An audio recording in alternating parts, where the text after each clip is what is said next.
Добар ден, драги ученици. Јас сум Аземина Нурединовска, оделински наставник во Основното училиште Браќа Рамис Хамид, Скопје, трето оделение. Денес ќе држам видеочас по предметот ликовно образование. Материјали кои ви се потребни за овој час се листот блок, молив, темперни бои, лист хартија за нанесување различни нијанси, палета, четка, чаша со вода. Денес ќе сликаме со темпера, секундарна боја портокалово. Мотив на денешниот час е морков, различни големини. Кои се целите и задачите на оваа наставна активност? Стекнување на знаења. Учениците треба да стекнат знаења за поимот секундарна боја, да ги научат начините на добивање на секундарни бои. Стекнување на вештини. Учениците треба да стекнат вештини за добивање на секундарни бои со мешање на две примарни и да применат во слика. Стекнување на способности, да ги препознаваат секундарните бои во ликовните дела и во околината.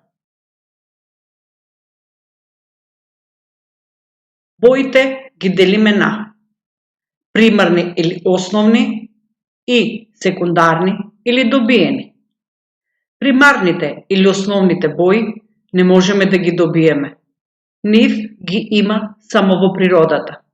Тоа се црвена, жолта, сина. Секундарни или добиени бои се добиваат со мешање на основните бои: портокалова, зелена, виолетова.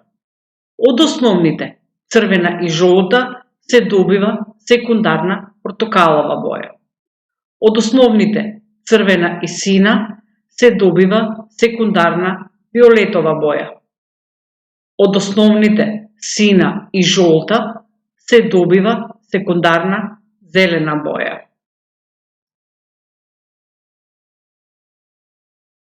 Да се потсетиме дека портокаловата боја е секундарна боја, која се добива со мешање на двете основни бои, црвена и жолта.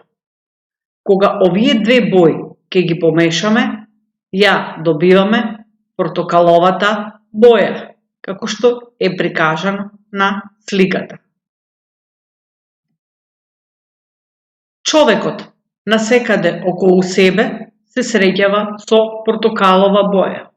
На сликите се дадени портокали, моркови, тикви, цвеќиња.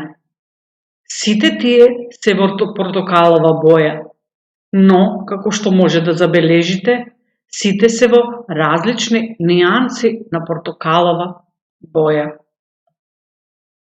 Сега, да видиме практично како ќе добиеме портокалова боја.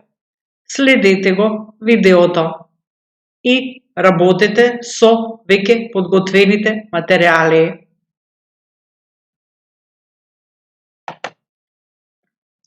Почнуваме. Земаме темперна жолта боја, ставаме врз белиот лист. Потоа додаваме црвена темперна боја. Со помошна четка ги мешаме црвената и жолтата боја. Мешаме додека бојата не се изедначи, тоест додека не добиеме еднолична боја, портокалова боја. Потоа преминуваме на цртање на морковите. Треба да нацртаме моркови со различна големина. Цртаме поголеми, помали, средни, најмали морковчиња.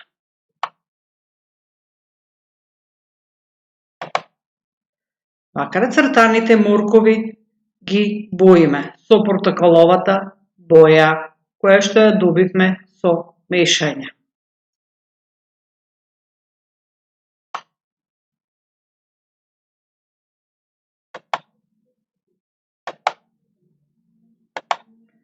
Вака, обоените морковчиња добиваат својот природен изглед.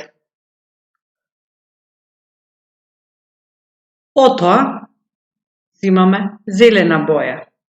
Со зелената боја ги боиме рачките на морковчињата, ливчињата на морковчињата.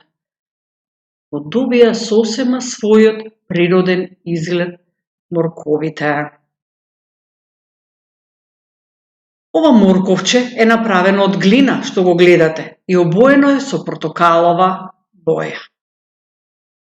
Вака треба да изгледа вашиот цртеж со моркови во различни големини. Еве и друг пример на моркови со различни големини. Што научивме овој час?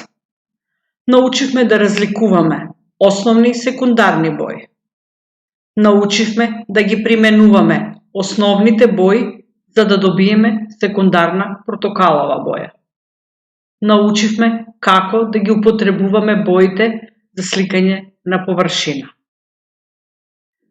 Драги ученици, се надевам вашите ликовни дела изработени на овој час по ликовно денес ќе закитат вашата соба.